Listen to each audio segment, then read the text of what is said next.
I played with her 2 years ago, and she just lit up everybody, not just on the stage, but also backstage. She has so many antics, some of which I'm sure is going to come up when we I talk. hope so. I feel I know her because I listen to her on CBC. Right. And her voice is like, I feel she's a friend. And she's a friend from the airwaves is what. Oh, that's a great thing. Yeah, I'm dying to talk to her. So this was a good get, Adrian.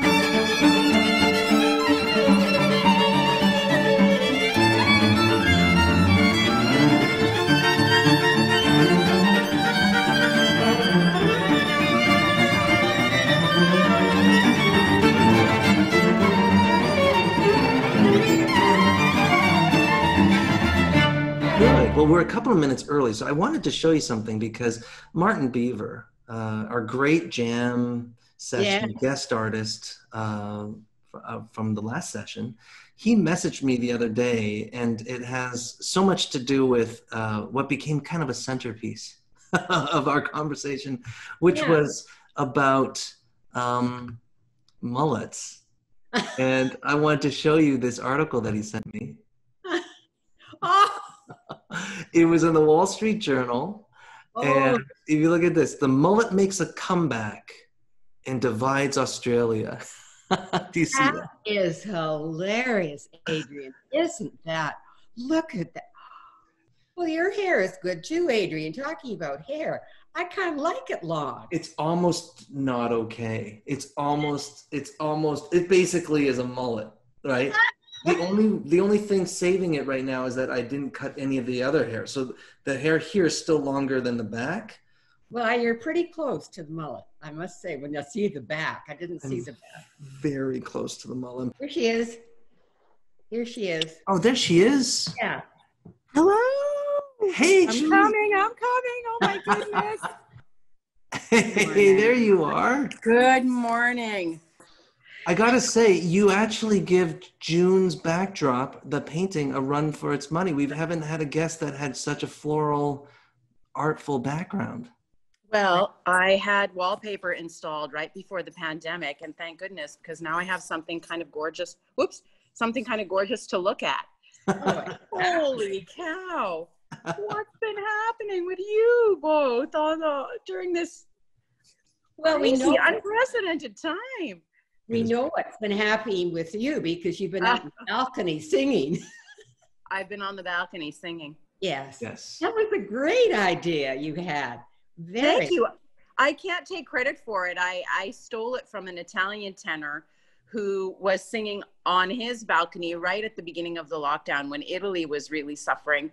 Yes. And I just as a lark, I tweeted out to a bunch of people and said, hey guys, what do you think? Should I follow suit? And the response was so overwhelming that my partner was with me and he said, you're going to have to do this now. Like, you're going to have to sing off the balcony. And I went, oh my God. Okay.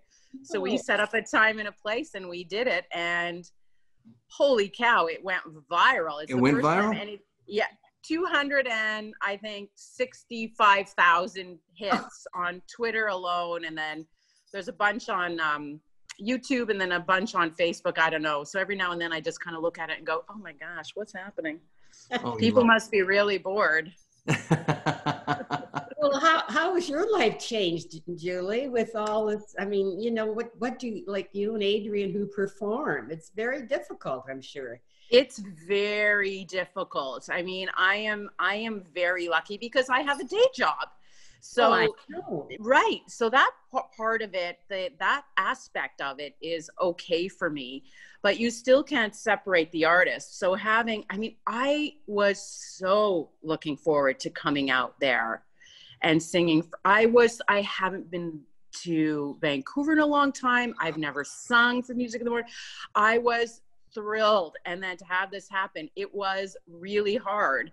And there were a multitude of other, I think, 15 contracts that got canceled or postponed. I love how everyone took a very positive view of it and said, we're postponing these.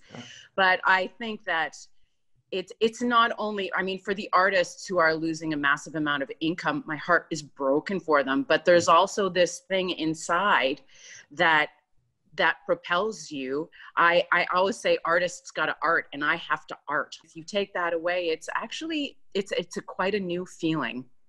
So you must be happy that you started the hosting job before this whole COVID thing. How did you get that job, and how did you sort of join the dots from your singing to being a host? It's a great question. I got headhunted for this job at CBC 12 years ago. I can't believe it. It feels like, 5 or 6 years ago, 12 years ago. I was living in Vienna, and I was singing with a coach at the Vienna Staatsoper and learning a bunch of roles and auditioning, and I was living around the corner from Mozart's house, just having the time of my life. Nice. And I got this call about 72 hours before leaving from the CBC. Someone had put my name forward as a potential host for this program, and I had zero, what is the word? Not intention, but I wasn't kidding myself. I knew that I wasn't going to get it. Like, I wasn't going to get it. I don't have any radio experience. Why on earth would they give it to some loudmouth Lebanese chick from Ottawa? Like, I don't know. But they ended up giving it to me. And I just thought, this is such a tremendous opportunity. It's never going to happen to me again. I better say yes. And so I did. And the contract is year to year. And every year they go, would you like to come back? And I go, absolutely. And what it did was it actually put my singing career into much sharper focus, because I said, there is no way I'm quitting singing. No way. I've been singing on stages since I was 8. It's not happening. So I discovered that I have a tremendous amount of energy that I didn't know I had. There were times where I'd come home from work, just drop my stuff, take a shower, and go sing a show. And I discovered that I was singing better than ever. And I think it was because of this symbiotic relationship with the radio that was feeding me, not listening to singers, listening to Beethoven, getting back in touch with Beethoven, Jean Coulthard, people like Dobrinka Tabakova, new young rising composers, and what they're saying. Schubert, I've become this Schubert junkie now. And that all works this deep magic on your instrument. Radio and performing on stages for a big crowd, it's a metaphor for life. It's a metaphor for how to be, how much to say, how much not to say, how much to give, how much not to give. So it has been a tremendous, very, very illuminating 12 years of my life. Wow. One of the things I was saying to June that you do is you and I had only played together in Perry Sound 2 summers ago. But before that, we had shared a backstage green room. That's right. Chalmers in Ottawa. And I just remember, Tom. Yeah. You were one of the funniest people I've ever met. And in backstage, if the place is effused with your entire, your enthusiasm, your go team kind of aspect. Yeah, let's go, guys. My whole quartet was so moved by you. We were always thinking okay, how can we make our backstage routine just a little bit more? Yeah, we need a little more levity. And it was a wonderful way, because when you focus and you work hard, you play hard. We love that about you. Adrian, are we ready for our games? We're ready for our games. What you may have seen in terms of our jam sessions, we do a little bit of a game. And so this is a way for us to really, I hope, keep our audience in tune with you, to keep anticipating this day when we will be able to have you on our stage again. This is a big goal. We can't wait. This is just a little bit of it's really lighthearted. Hit me, baby. What's the first thing you're gonna do when this is all over? And we're obviously talking about the pandemic and COVID. All right, so fly, travel somewhere, perform, you're gonna eat out, anything? The above. When this is all over, I would like to book a flight to Italy. I want to go to Italy. I've been surrounded by Italians my whole life. I've been singing Italian. I feel this close. I want to do Florence, Milan, Rome, and Venice. This is a big trip I want to do, but I feel like, listen, it needs to be done. I need to go and stand in front of David.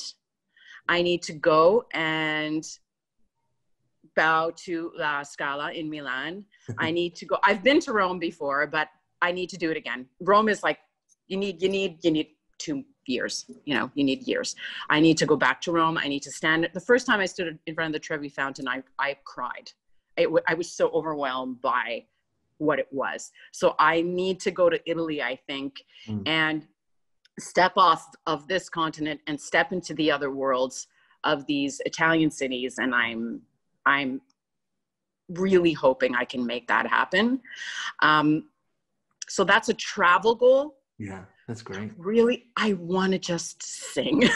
I want to get up. I just want to get up and sing. The first thing I would like to do is stand up on a stage in a dress, tell my story and sing my songs and get back a little bit of that performance mojo that we all need to have. I mean, I need it.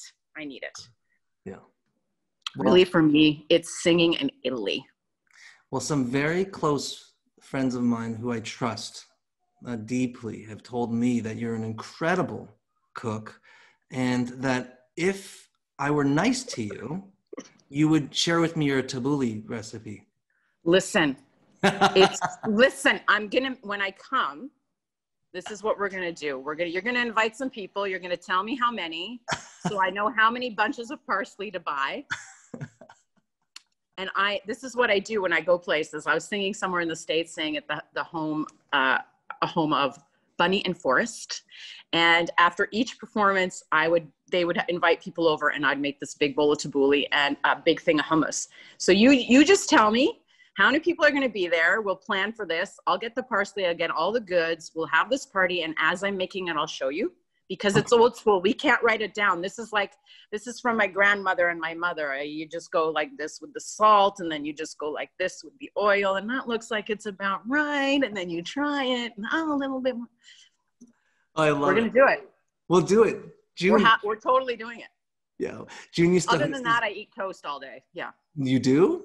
I'm not good. You're not a good cook? I don't actually know. Like, I can make a couple of really nice Lebanese things like tabbouleh and hummus. And I make a beautiful Lebanese salad and fattoush, but I live alone, so I don't really, I'm kind of like a bachelor sometimes who just eats out of the pot. I am. Oh, I love it.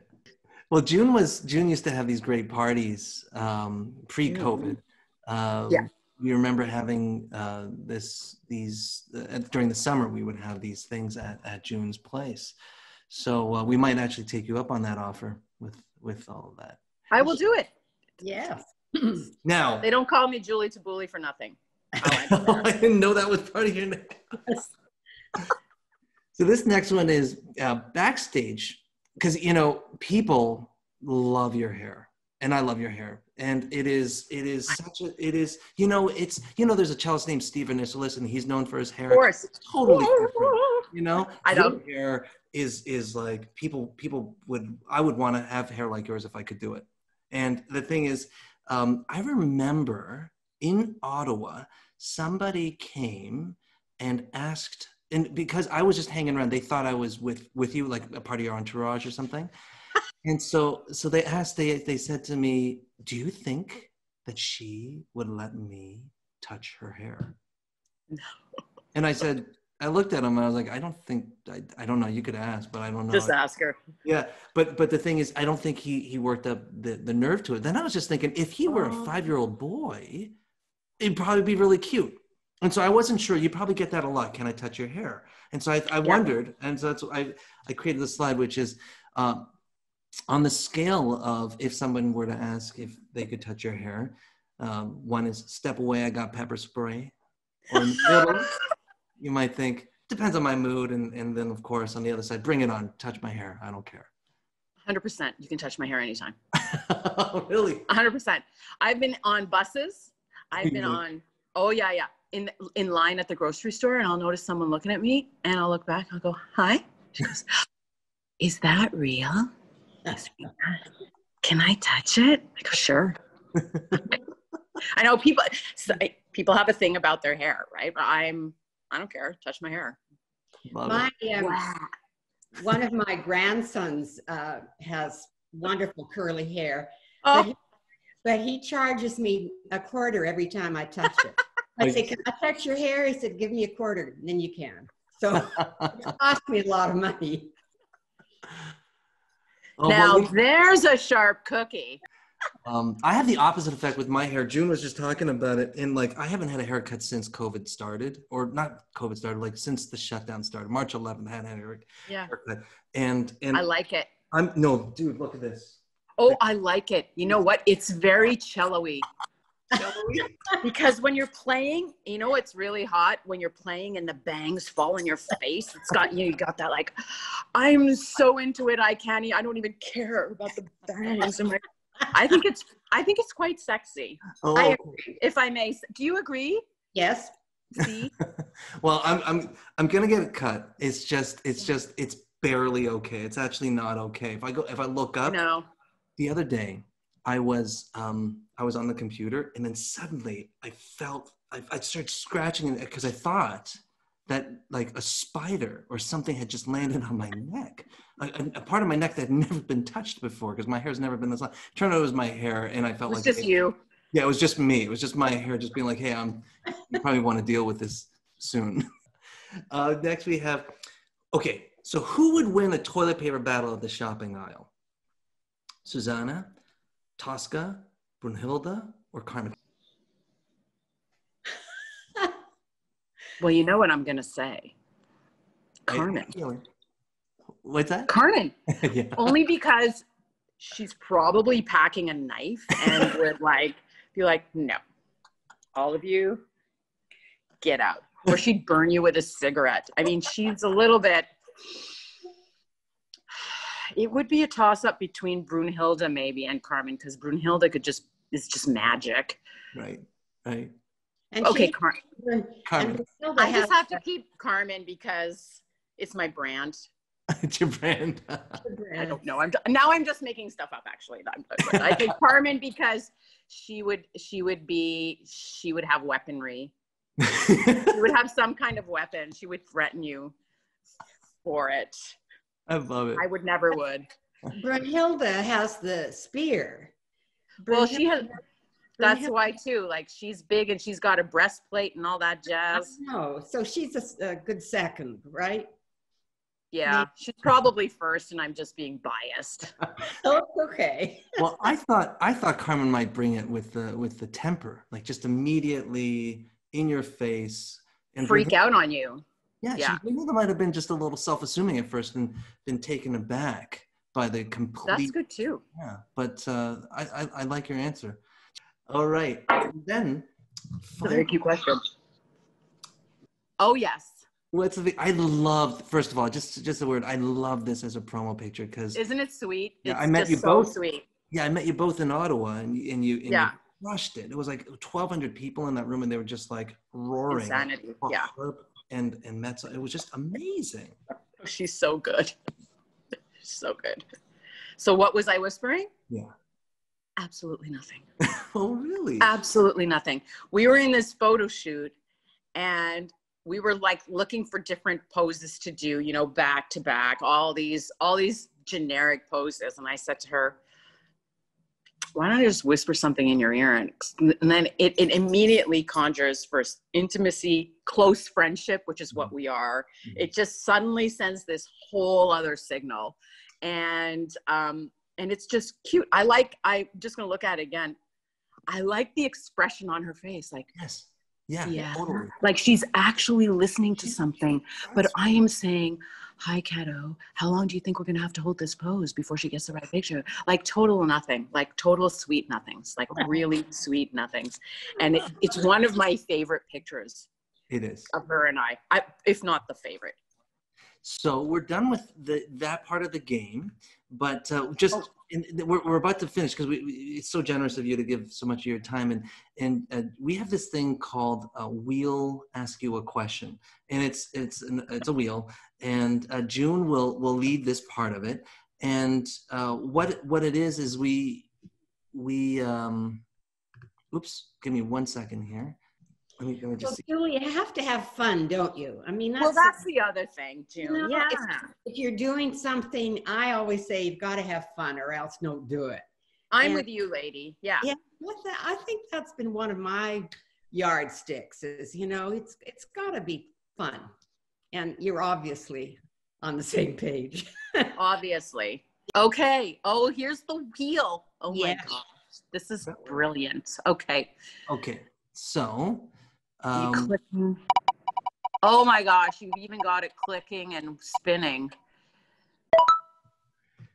Okay. What is my question? If you were given a prize of $100, what would you do with it? Of $100? I know. My immediate thing is like, I just take everybody out for dinner.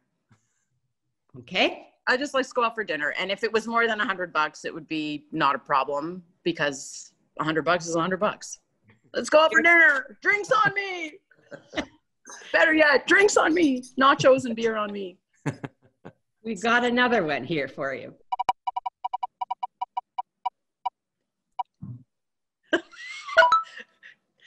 If you could better other people's lives, how would you do so? Oh my gosh. What a massive question. Well, you're sort of doing it, if I may ask you. I don't want to toot, but what the radio has also taught me is that especially in times of need, and CBC in particular, the amount of mail that I'm getting because of tempo during the pandemic has just been outstanding because it's company, it's levity, it's joy, it's beauty. So it's a break. But it's also smart and fun and funny. Sometimes it makes you a little bit melancholy because there's a sad story just to remind you of the sadness of Beethoven or whatever. But I think it's human. I think there's an utter humanity there. And so for me, I feel that continuing to do my radio gig right now is more important than ever. And I'm getting a lot of feedback from folks who are saying, thank God this exists. And thank God you're not talking about politics. And thank God you're not engaging in that what I call sometimes the smut of life. It's just too much. And so for me right now, it's a great question because I've just continued doing the radio gig. This is not the time to stop that from happening. Sounds good. Sounds very good. Oh, we're going to do another one here. Yeah. What would make your life more comfortable or easier? If I had a clone. Interesting. If I had a clone, it would be amazing. I would say, okay, honey, I need you to vacuum and clean the floor, make the bed. I'm just going to go and do radio. And then when you're done, can you put the laundry in the dryer? And then when you're done, like, I just need a clone for the housekeeping, really, just for vacuuming and stuff like that. Just so I can get on with the other, I think that's great. The necessities of my day, like curling my hair and putting on lipstick. Yeah. Sounds good. You need all the good time for yourself doing what you do best. Oh, vacuuming. Come on. Look. Yeah. I love it. Thank you for doing these. That's really fun. It's entirely my pleasure. It's so smart. Well, good. It's lovely. Yeah. Adrian's brilliant idea, and I think it's fun. So as I was listening to your show, Julie, and seeing you interview like long, and I was just like, oh my goodness, I'm getting nervous. I never get nervous for these things. And June and I was talking about these in preparation, but like you're a master at all of this stuff. And I was like, well, I wonder how she's gonna think that she might be like, oh my goodness, I can't believe I'm doing this. Are you nuts? I'm not thinking anything. Oh my God. I was like, before we started, I was tooting your horn to my partner, and I was like, oh my God, this guy is like a genius. Holy cow. Like, and then I was telling him about Music in the Morning. I'm like, this has been around for a long time.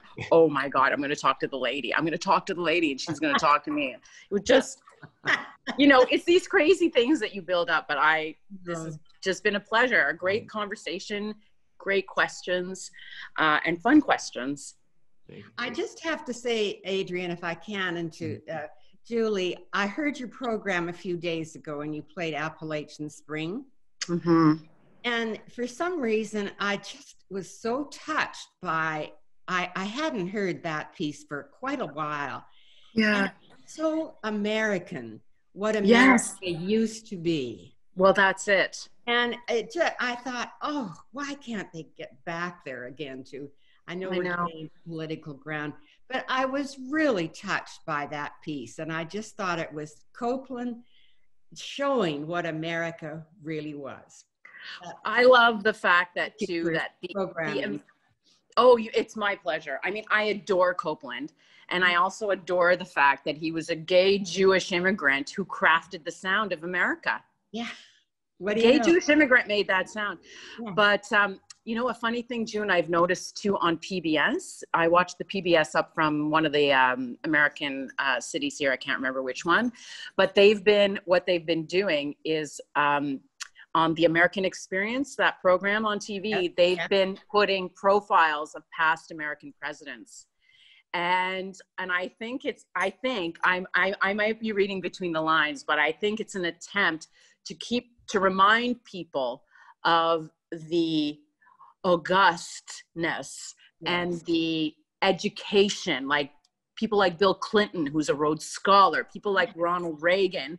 And so they've been putting these on as a series. And I'm wondering if they're doing that at this point in the political landscape to reinforce this is what presidents look like. This is what presidents act like. Yeah. Everybody watch the show. Yeah. And I've just been, to speak to your point about Appalachian Spring and that feeling of America, the great and the good. Yeah. Well, thank you. It's been lovely talking with you, Julie. Let's get it. Lovely. Okay. Thank you again, Julie.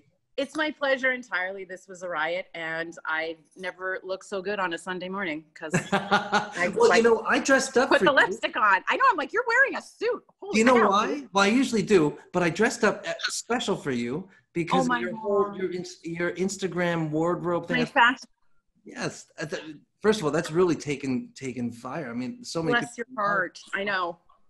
Well, these are the things. I'm just like, CBC asked me, like, what can you do to amp up your social? I was like, well, you know what? I miss my clothes. I could go everything in my closet and just take pictures of it. And they're like, yeah, do that.